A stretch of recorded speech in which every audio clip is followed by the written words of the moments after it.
Welcome back, everyone, to Box Podcast, the biggest F1 podcast in all of the world. We had our biggest home run that we have ever landed last week. 12,000 people as of right now watched the latest episode. So if you're new here, welcome. We love you already. It was quite a spicy episode, and I think there's a bit more to come this episode, so make sure you stick around if you're new here. Do click subscribe because it makes a huge difference to us when we see those numbers go up. Do like the video if you enjoy what you see, and if you just want to listen to us rather than look at our lovely faces, then you can do so on Apple Podcasts and Spotify. We are Box Podcast powered by Box Club. You can get an exclusive 30% discount code if you want to download and purchase an Ultra subscription, but it is also free to download from the App Store.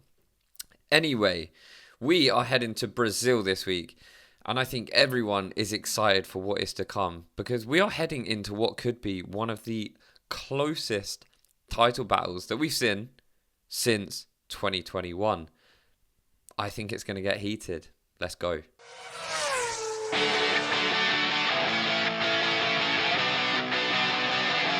All right, guys. So, as Luke said, welcome along to the biggest F1 podcast. Maybe not in the world, but in Seaford. It's the biggest F1 podcast in Seaford. Yeah, exactly, 100%. Well, is that true? Yeah, it must be true. I don't think there's anyone else. Yeah. Anyway, welcome along to the biggest F1 podcast in Seaford.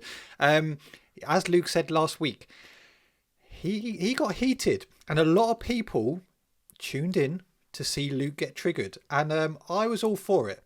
Luke, the main question this week is, have you calmed down? No, and I don't think anyone should have. If you've calmed down, you're not a true F1 fan. You should still be angry about the ongoing treatment of Lewis Hamilton, but not just Lewis Hamilton, the ongoing management of races, which is ruining our sport. Don't let the anger die until they fix it. So let's just touch on, because we had a lot of comments on the last video. And like Luke said earlier, thank you very much for all the interaction. It's been great. We've loved it. I mean, pretty much every morning we've messaged each other going 7,000, 8,000, 9,000. You know, it was a very good week for us. So thank you very much. Thank you for tuning in. But I want to go over a comment which was discussed quite a lot in the comment section. And one of them I picked out, and it said, we always knew that they were protecting Schumacher's legacy, point blank. And if you don't know what we're talking about, we were talking last week that actually the FIA seemed to always go after Lewis Hamilton. Well, you saw that in 2021. You saw it last week with him being the only person who got a penalty out of everyone else who was going off on the grid. But Luke, I want to ask you about it, because do you think that is true? Are they trying to protect Michael Schumacher's legacy? I don't know. The biggest indication of that would be 2021, no? Like that's a robbery that I still can't quite I can't even think about that a lot of the time, because that still pisses me off so much to this day. But that was one of the most unequivocal robberies in sporting history.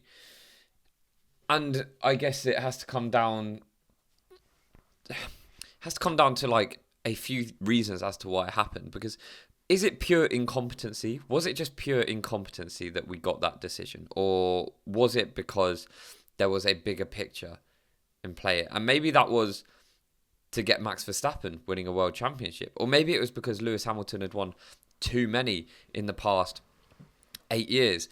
Or perhaps it was to protect Michael Schumacher's legacy. I know that is a conspiracy that has been thrown around, and you know, it would make sense. I feel like there is a big part of the F1 big wigs that don't want Lewis Hamilton to be the poster boy of F1. You know, I don't think they want to see his face in the history books when they go through them in time. And, you know, maybe that's why we do see some funny treatment towards Lewis. Not funny. I mean funny in a bad way. Like, I mean funny as in weird. Well, they're going to see him in the in the history books because of what he's already done. But yeah, it just got me thinking, because there's a lot of comments about, they're protecting Michael Schumacher's record, and I don't think that's necessarily true. I think when you look back at 2021, my initial reaction was they wanted the changing of the guard, as I say, they wanted a new champion. Lewis Hamilton had won so many before 2021. You had that epic season, and I felt like it was, for me personally, trying to do everything possible to get that Red Bull victory and Max Verstappen championship. That's what it felt to me. I never really crossed my mind that actually they didn't want the Michael Schumacher record to be broken. But yeah, it's an interesting fact. I want to hear from you guys. Do drop a comment. Do let us know, because I haven't really thought about it before. But I've seen after last week's podcast with a lot of comments, it did get me thinking. Could it be true? Would they do anything possible to stop him from getting an 8th world title? I don't know. Do let me know. Well, check this, right? Because an 8th title might not even be on the cards. There's been a report going around. I believe the source is completely uncredible. Not incredible. Very uncredible. But this is the report, right? I don't know if you've seen it this week. There are rumours going around that Ferrari are not going to extend Lewis Hamilton's contract beyond 2026. This is amid struggles, and I quote, in his debut season with the team. With no podiums yet, 40-year-old Hamilton could be replaced by rising star Oliver Bearman. Let me just stop you right there. Number one, that would be fucking ridiculous. Number two, how on earth do you pitch to anyone in their right frame of mind that you're going to swap out Lewis Hamilton for Oliver Bearman? I'm not being funny. That's like choosing a Rustlers over a Five Guys. And I mean no disrespect to Ollie Bearman there. I love a Rustlers burger. But Ollie Bearman at this point in time, his first season in Haas, has done nothing to suggest that he should be in a Ferrari. Let's not... To have these conversations at this point in time is what I'm saying. Ollie Bearman is on a nice upwards trajectory. But you're not at the stage of either of these boys' career where you're thinking, well, maybe he's going to replace him. You're just not. I agree. The timing is not right for Ollie Bearman. I do think he is the future of Ferrari. I do believe that. Yeah. I've seen reports of Lewis Hamilton supposedly being replaced at the end of 2026 and 2027. I think it'd be ludicrous for Ferrari to make that decision now, because look, Charles Leclerc, yeah, he's got a few podiums this year, but they've had no race wins in this Ferrari. This Ferrari this year has sucked. Okay, actually, we started to see Lewis Hamilton is the only man in the team with a race win. If you want to include a sprint race win. Yep, true. True. But I do think that actually this Ferrari this year has been poor, compared to, and they're second in the constructors somehow. And that is down to Leclerc, down to Hamilton. But we've said many times, look, this era of car doesn't seem to suit Lewis Hamilton. When I think you need to really wait until 2026 before anyone can make any decision on whether Lewis Hamilton has lost it or not. This new era of cars coming in. I think next year is one of Lewis Hamilton's biggest seasons he's had in a long time. He needs to really prove. I think if he has a bad year next year, then you do have those questions, do you? Do we actually replace Lewis Hamilton? Is he going to get any better? The likelihood is not. But yeah, it's a difficult one. I think it's ludicrous to actually have any of those conversations at this moment in time. I think have this discussion in maybe a year's time, and then you could actually say, yeah, okay, Ollie Bearman potentially could come into the car. But if Lewis Hamilton is picking up wins next year, going for a title, then there is no way in hell that you replace him with Ollie Bearman. And I'm not being funny. Like, Lewis's season has got better as time has gone on. He has got closer and closer to Charles Leclerc, and he's openly spoken about his struggles with the car and the differences and whatnot. And I was the first person to not cut him slack. And I sort of came out and said, I don't think that's necessarily like enough of an excuse to be as far off as he was. But he is, they're super close to each other now. It's really, like, if it's taken Lewis this long to just match Leclerc, Ferrari golden boy, a lot of people consider him to be world championship material, and 40-year-old Lewis Hamilton is routinely like matching him or a tenth off him. I don't think there's any reason to discuss Lewis not being at the team beyond 2026, because it just doesn't make sense to me yet. He's not done anything to prove that he's not going to be capable of going to battle. And I think any F1 fan in the right frame of mind would say, okay, if I've got a championship winning car and I have to go head to head with Max Verstappen in a championship winning Red Bull, who do I want behind the wheel of that car? Lewis Hamilton or Charles Leclerc? I think the answer is pretty unequivocal. And, one thing that I don't like is that for whatever reason, off the back of the last race, there is this weird kind of divide between Lewis fans and Charles fans. But I should stress right now, as a Lewis fan, I love Charles Leclerc. I want to see Charles succeed. I want to see him get race wins. I'd love to see him get a world championship one day. I don't think there's anything wrong with calling out bullshit or calling out things that were unfair. We said last week, if we were Charles Leclerc, we would have done the same thing, right? You cut the corner, you hold the position unless you're told otherwise. It's racing, it's cutthroat, it's sport, elite level. But it's pretty fair for fans to be like, that was unfair. Because it was. And if Ferrari had a bit more of a backbone, they would have fixed that whole situation and we wouldn't have the shit show that we had last week. I don't think there needs to be a divide between fans in the way that we're seeing. Like, I saw a tweet which was a picture of Ollie Behrman and Charles Leclerc, and it was like, I yearn for this lineup. I don't understand. I don't understand why. I think it's an interesting one. I think Lewis to Ferrari was one of the biggest news in F1 history. One of the biggest moves. We always know some people are going to like it, some people aren't going to like it. Some people want to see drivers fail, some people don't want them to succeed.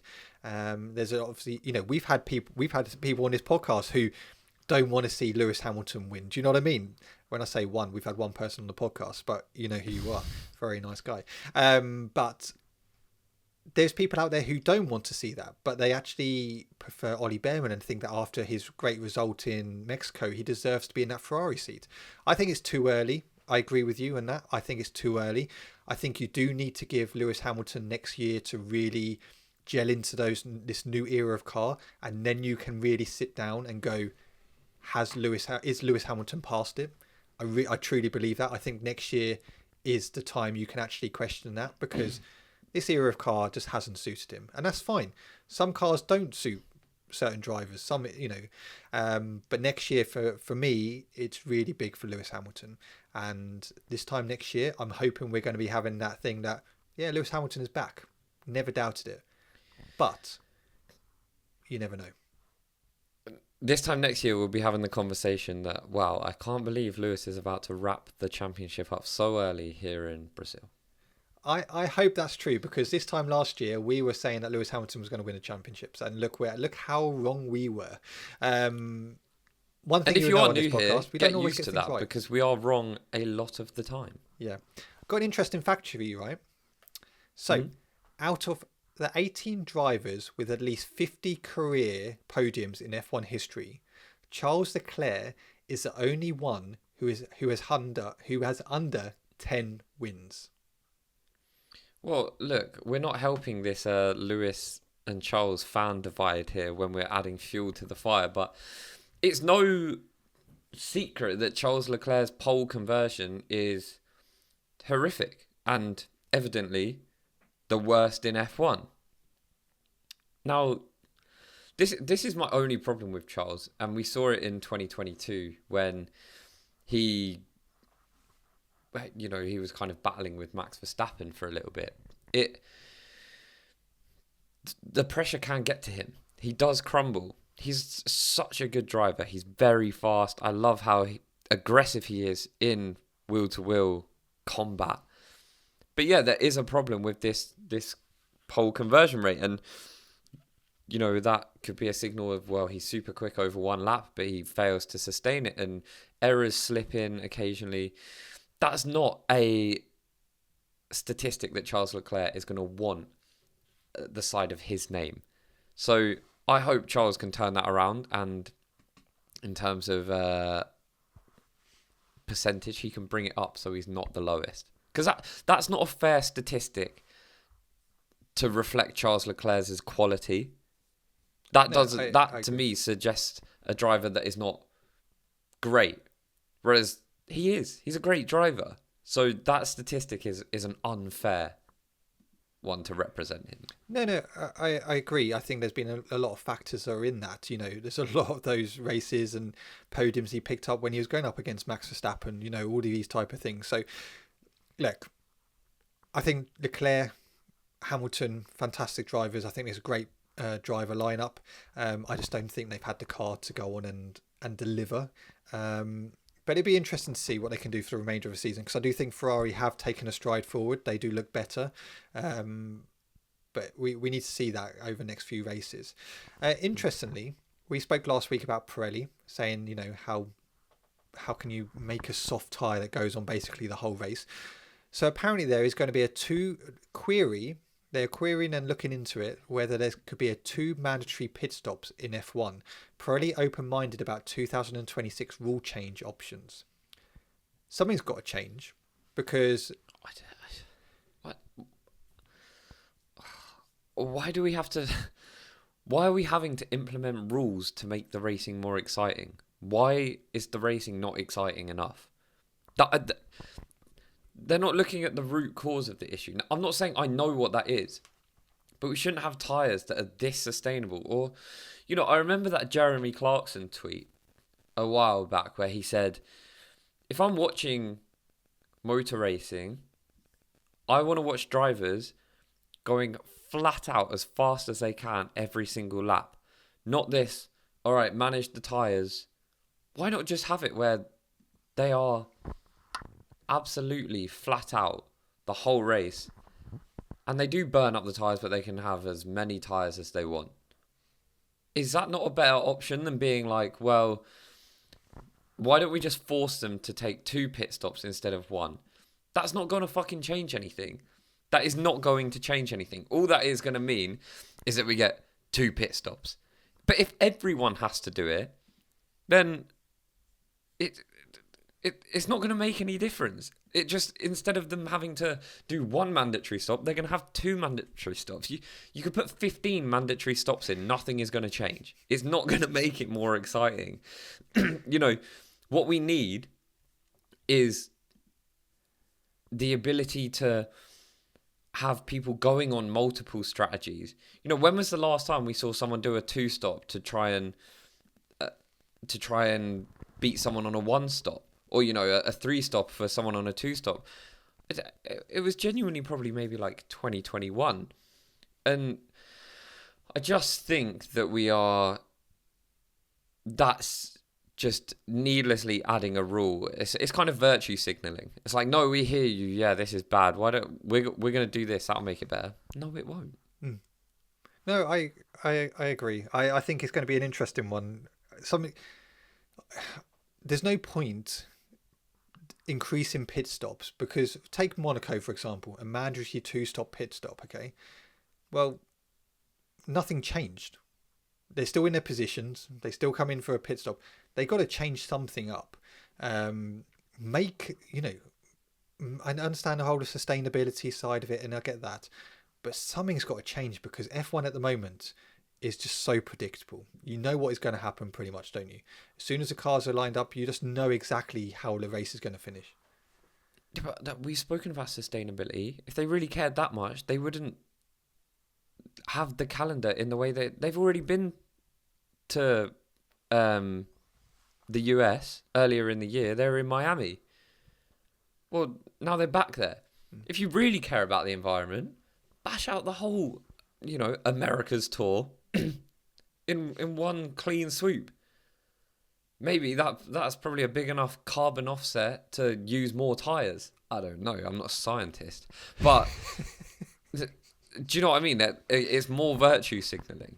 Like they don't care about sustainability. And to some extent, they've done a great deal in that space with, hybrid technology, the synthetic fuels.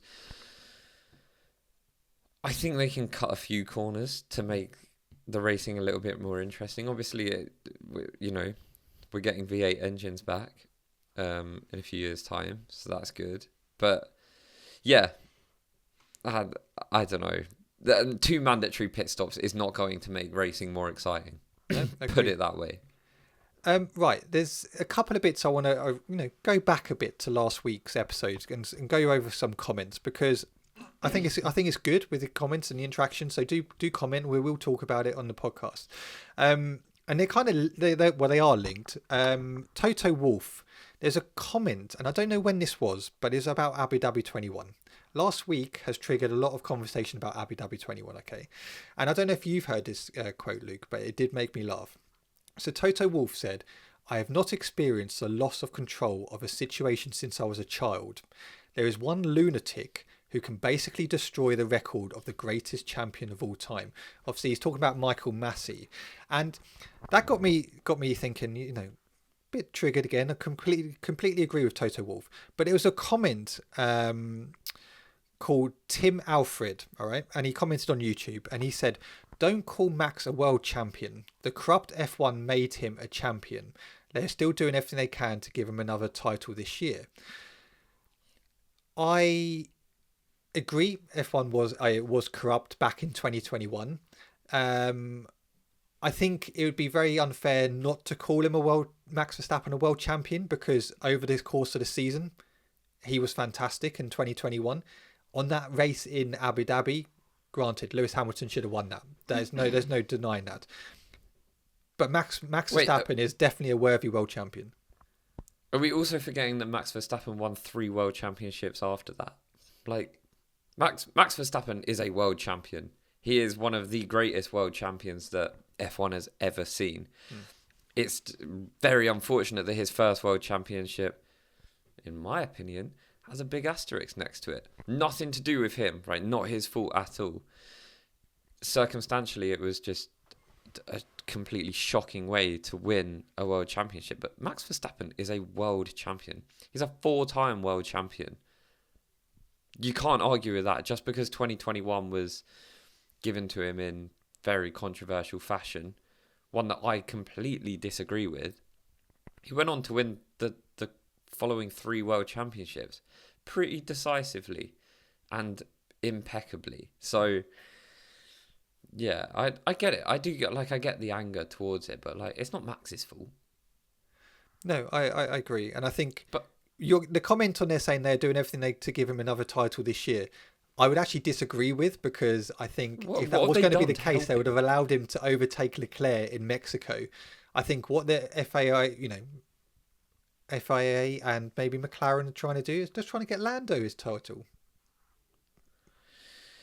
Yeah, well now we're moving into tinfoil hat area. I'm gonna give the FIA the benefit of the doubt and say that there was no ulterior motive to that safety car VSC that came out at the end of the race other than pure incompetency. And it's funny that is giving them the benefit of the doubt, but incompetency is way more likely.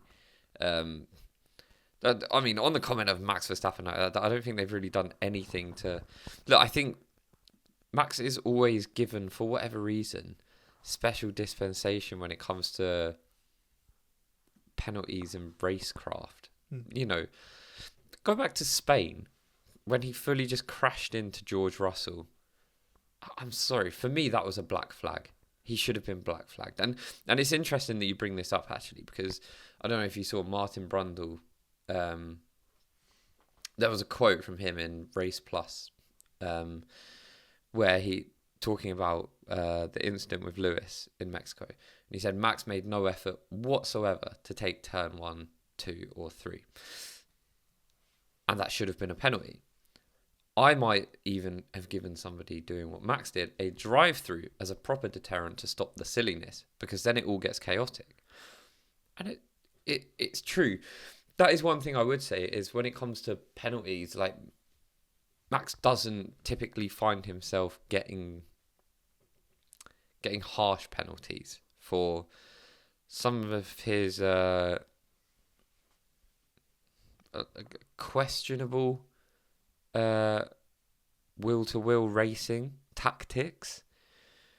You know, he does sometimes just decide, well, I'm just going to drive into them, and hopefully they'll move out the way. And that's the difference with Lewis, is Lewis doesn't. Lewis knows the game well enough. Yeah. Well, you saw that last week. Lewis knew Max. Lewis knew Max was going to be there, but Lewis just turned in. Yeah. Rightfully so. It was his corner. He could. Well, you look at Budapest last year.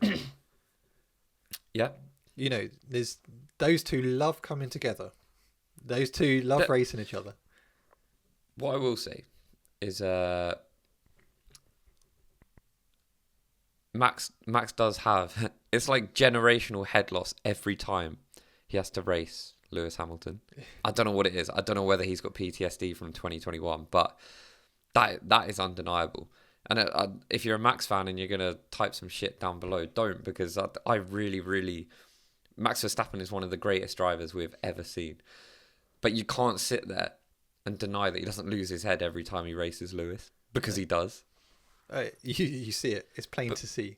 I do want to go back to the Toto Wolff thing. Yeah. Because I too saw this. And I was a little bit confused. I'm not going to lie. Was this the same Toto Wolff that was crowd surfing in the nightclub later that evening? Or is this a different Toto Wolff that we're talking about? It's his brother. Oh, what, his brother who's also called Toto? Yeah. Toto Wolff II. It wasn't adding up for me. Now, I'm not calling Toto a liar by any stretch of the imagination. I do believe that he was probably quite upset about the whole thing. I don't believe him or Mercedes as a team did anything near enough to try and fight the injustice there. So I think for him to come out 4 years later and say that, you know, just essentially this is like the least, like the most uncontrollable emotionally I've ever been since being a child, doesn't really add up to me, because he was crowd surfing later that evening in a nightclub. They won their Constructors' Championship, you know. But no, I agree. That whole thing afterwards was a bit of a joke, wasn't it? They tried to make an appeal. And look, still to this day, I think even if they appealed and it was successful, it wouldn't sit well with me. Even though I know Lewis would have been a worthy 8-time world champion, and that's what he deserved. I think by actually being given back to him would have just made it very awkward. And I don't think someone like Lewis Hamilton would want to win a championship like that, if that makes sense. Yeah, I mean, because again, then it puts an asterisk next to it when Lewis has won it. Yeah. You know, that the championship was utterly ruined by Michael Massa. But I don't want to bang on about 2021 anymore. That was, you know, it's in the past. Move on. But speaking of the past, last week, did you see that Mexico's Motorsport Federation have come out and criticised Liam Lawson for failing to take sufficient action to avoid two marshals on track following a near miss at the Mexican Grand Prix? What, the two marshals that shouldn't have been there in the first place, knowing that cars are coming round? Precisely. Rather than taking responsibility for the incident, they've decided to come out and blame Liam Lawson, who, I mean, what a knobhead. Why did he have his car out on a racetrack during a race? Thicko. Yeah. Oh, he's got some issues, that guy. I mean, it's almost like he was supposed to be there. It just makes you angry. This is what they said, right? I'll quote it. Images clearly show that driver Liam Lawson maintains the steering wheel angle of his car when taking turn 1. Yeah, shock, he was turning a corner. Without changing his trajectory. Yeah, because it's a corner. Even though the track marshals were crossing the track to return to their post. Yeah, why the fuck were they on the track? This action occurs while personnel were still working in the area. Not his fault. Which shows that the driver did not interrupt his line despite the obvious presence of marshals on the track. Have you ever driven an F1 car? That, even under yellows, those things are fucking quick, right? I'm pretty sure the visibility is not great in it. I sat in one at a Ferrari World in Abu Dhabi. You can't see a great deal, and I was sitting still. Do you know what I mean? I was stationary. I imagine if he's travelling at, I don't know, 70, 80, 90, maybe even 100 miles an hour, you probably can't see too much. If you've got two little pipsqueaks running across the track, when a car's there, that's not the car's fault.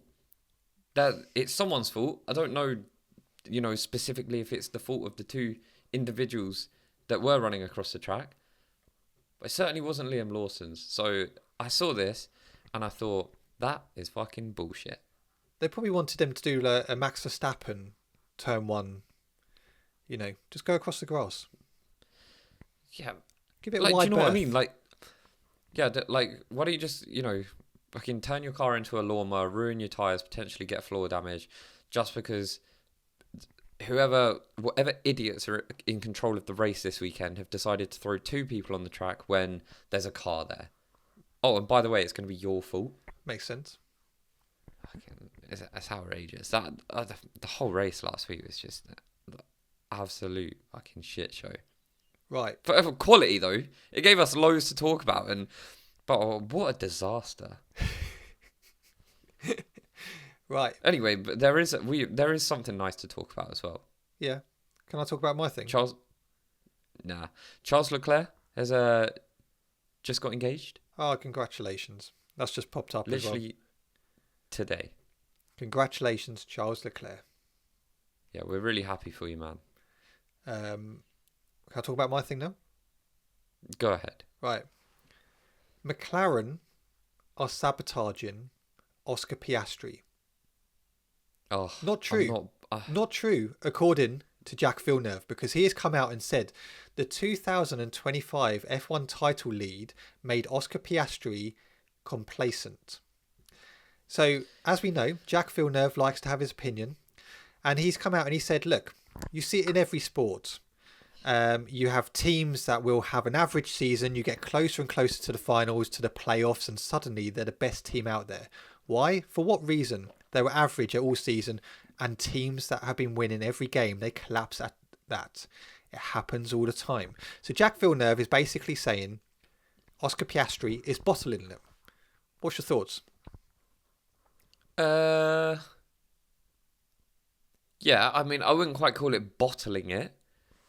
I think Oscar Piastri has not been performing at the standard that he needs to be in order to maintain his world championship, clearly, because he's now P2. But there's still 4 races to go. I think 2 of them are sprints.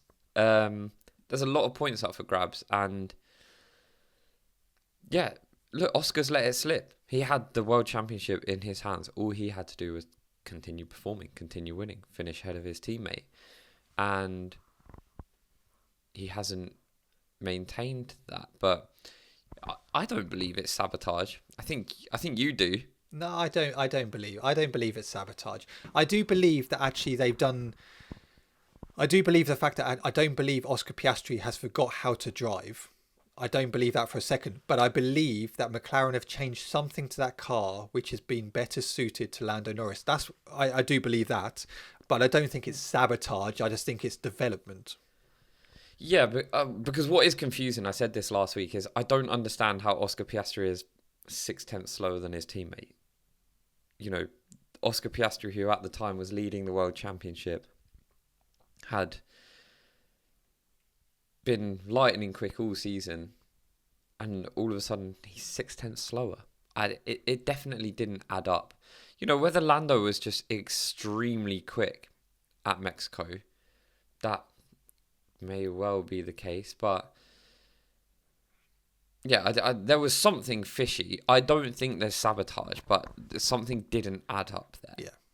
And that's what I think. I just think that they've changed something which has benefited Lando much more than Oscar Piastri. And Oscar even alluded to it last week, that actually he's having to try and drive differently compared to what he was trying to do earlier in the year. So that's where I get my thought process from, is what from Oscar Piastri said last week. Look, we spoke last week about Lance Stroll, and Luke, I have to say, in the comments, people loved your comments about, you know, Lance the DVD, signs parking in a multi-story car park. You were on form last week, so well done for that. But there was a comment that made me laugh on one of our TikTok. You can check us out on TikTok, Box Clips, and it said Stroll. Are you like this? It's from Linka Tink. That's what it's called, the actual analogy or name. And it says Stroll isn't triggering a safety car enough for me. He needs to step it up. Yeah, to be fair, we could do with it. We've had races this season where we haven't had a safety, and we need a little bit of Lance chaos. I'm all for that. Do you know what I mean? I know I've spoken about him. I speak passionately about Aston Martin because I actually want to see them do well, and I do think he's maybe a weak link. But to be fair, if he's going to make the racing more exciting by smashing the gaff up every now and then, I'm not opposed to that. But he does need to do it more frequently. Like, I am talking, we need like Latifi levels. He's the type of guy you want, that everyone is all civilized. You go to like a really like posh party, everyone's civilized, and he's the one who's getting absolutely wasted in the corner, causing havoc, don't you? You want him just going round, smashing the plate. They are normally the best kind of people. So, look, Lance Stroll does get a lot of stick, particularly on this podcast. The good thing is he probably doesn't give a fuck, and he doesn't watch this. So that is absolutely fine. But I'm sure he's a great guy, and we've always said, look, if you're in the sport, you're a far better driver than we ever will be. But what can I say about him? What can I say? I stand by what I said last week. You have to protect him at all costs. He is our only saving grace to anyone on that grid causing havoc. We've got rid of some. You do need a shit stirrer. You need someone who's going to come in and cause chaos, because they are the type of people that create exciting races. I cannot believe we haven't discussed this. This has just come to my mind, and I can imagine we weren't going to talk about it, so I'm glad that we just talked about someone effing shit up. This week, Felipe Massa has been in court attempting to recover £64 million in imaginary lost assets from what he would have made from winning the 2008 World Championship that he would have never won anyway, despite the Singapore crash gate. This is funny. This is funny though, Luke, go ahead. Because I thought he was going to court to try and get his, championship that he deserved back. But funny enough, it's now turned into money. Not trying to get his name back for the championship. It's all about the money now. Yeah, well, of course, because if he was world champion, between then and now, he would have made $64 million. The only problem with that is, even if that crash hadn't have happened at Singapore, he still wouldn't be a world champion. I don't know if you watched that race, but he very cleverly managed to put it in the wall. And yeah, it wasn't one of his finest races. Let's not forget, this is also the man who at Silverstone 2008 spun around more times than a merry-go-round because he couldn't keep it on track in the wet. So I think the whole court case, the whole charade of going after to get his world championship that he should have won because the crash gate ruined his race. Mate, you fucked it up yourself. I'm not gonna lie. If you can't remember, go back and watch the race highlights. They're on YouTube. I've watched them. You were shite in that race. You have to accept that. Now, what the court said as a result is, well, let's not forget that Lewis Hamilton was also exposed to the cheating that took place in that race. And don't get me wrong, there was cheating that took place in that race. We know that. Fabio Briatore obviously ended up getting banned from the sport for it, right? So we know that shit went down. It just wasn't what cost you your world championship. And I am sorry. I know it must have been horrible. You lost that world championship in awful fashion. Now that's up there with like the worst. Losing it on, I mean, the family was celebrating. The last lap, Timo Glock. Pretty much it was basically the last corner. Yeah. Incredible. So I understand it. I'd probably still be upset about it. Don't get me wrong. But the whole thing was, we have to call it was pathetic. The whole attempt to try and get this world championship awarded to him is an embarrassing attempt at recovering something that never belonged to him, because ultimately he just didn't perform at the level that he needed to perform at across the season. Go and watch it's that. As simple as that. Go and watch that Silverstone race. I put it in the group chat yesterday, didn't I? Incredible. And like Luke said, he spent more time just spinning around. Kylie Minogue would have liked that one. Right. So, shall we get into Brazil? Or is there any other news you want to touch on from last week, or any other rage baits or anything like that? No, I actually do think that is everything. I'm just seeing if I did like. No, I think we've covered everything that I wanted to cover. So let's touch on Brazil, because I love this track. But I'm not going to be in the country when this is on, so I'm gutted. Oh, that's the wrong one. What I don't want to do there. Oh, Matthew. Brazil is iconic. It's one of my favourite tracks, and let me tell you a bit about it. So on Friday, FP1 2:30 till 3:30. Sprint qualifying on Friday 6:30 to 7:14. So the sprint race on Saturday is 2 till 3. The qualifying on Saturday is 6 till 7, and the race on Sunday is 5 till 7. Nice. Yeah, great times. But the question is, Luke, we don't know what the weather's like out there at the moment. It's very unpredictable. Had a great race last year. Who is your top 3 for this year's Brazilian Grand Prix? It's a great question. For me,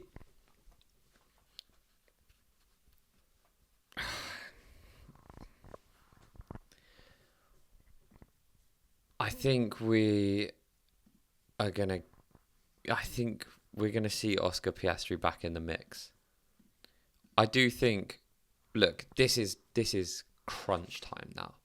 All right, all 3 of these guys, Max Verstappen, Lando Norris, and Oscar Piastri, have to turn up every single race. They cannot afford to be finishing outside of the top 3 if any of them want to win the World Championship. So I do believe they are going to take it to the wire, which will bring me on to a little talking point that I want to do after we speak about Brazil. But I'm going to go Max Verstappen, Oscar Piastri, Lando Norris. Ooh. I'm going to go Max Verstappen, Oscar Piastri,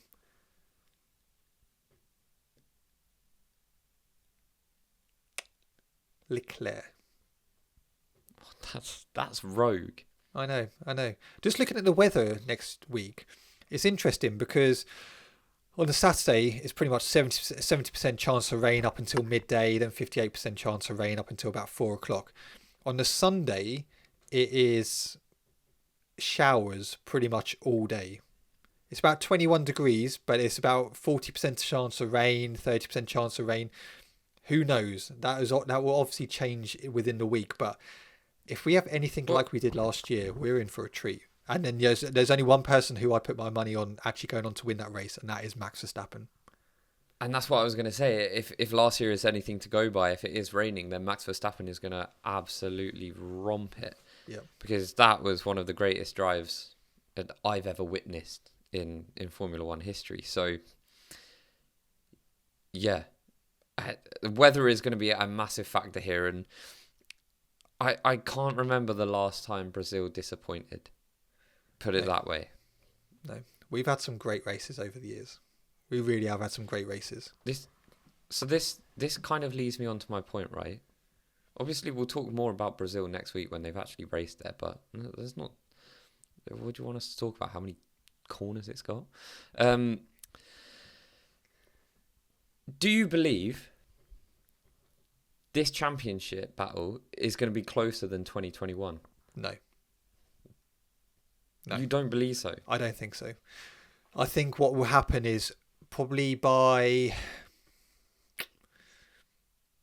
second to last race, it'd be pretty much wrapped up. There'll be like a gap of something like 17, 18, 19 points.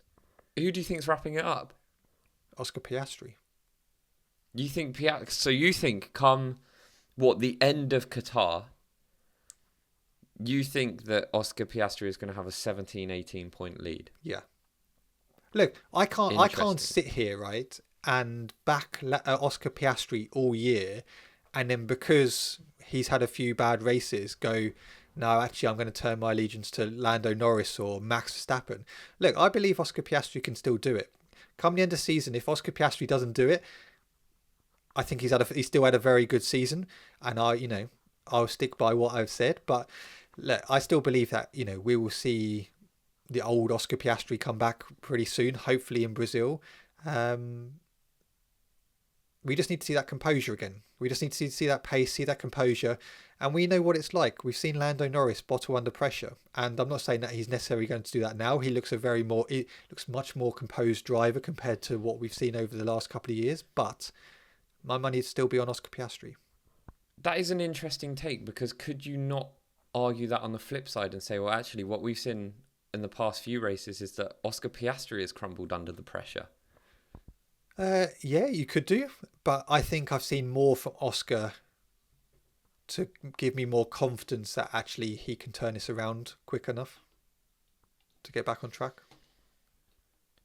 I'm of the opinion that this is going to go down to the wire. I truly believe that. I'm not entirely sure if when I picture it, Max Verstappen is there, because I do think it's a tall ask to, what has he got to gain? Is it about, I mean, he's got like a 35 point deficit,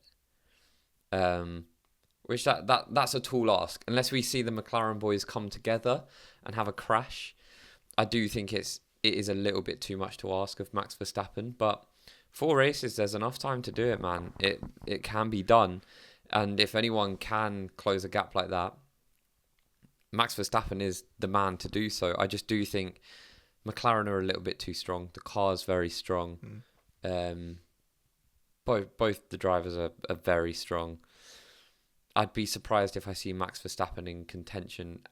I say surprised. It actually wouldn't surprise me if he was in contention, but I don't think it's the more likely outcome when it comes to Abu Dhabi. I think what it will be is, I think we'll get to Abu Dhabi and it will be like Max Verstappen can win the championship, but it would have to be like an outrageous race where he'd probably need like both the McLarens to DNF, or like have a maximum of like 1 or 2 points.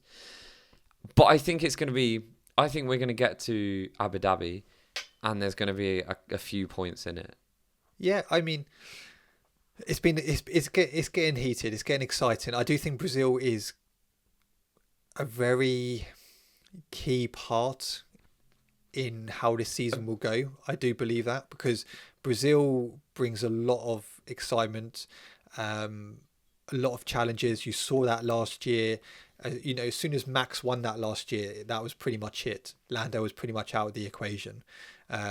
So I do think if it's pouring down next week and the whole conditions are different. That throws up a whole different scenario for how the championship could be, going heading into Las Vegas. But yeah, it all depends how Brazil goes for me. And let's not forget, right? There's 35 points available this weekend. That's a big haul of points. If you win the sprint and you win the race, that's a massive weekend. And we're going to have the same when it comes to Qatar. There's going to be 35 points available. Do you mean 33? Is it not 10 points for winning the sprint? 8. Oh, okay, 33. My bad.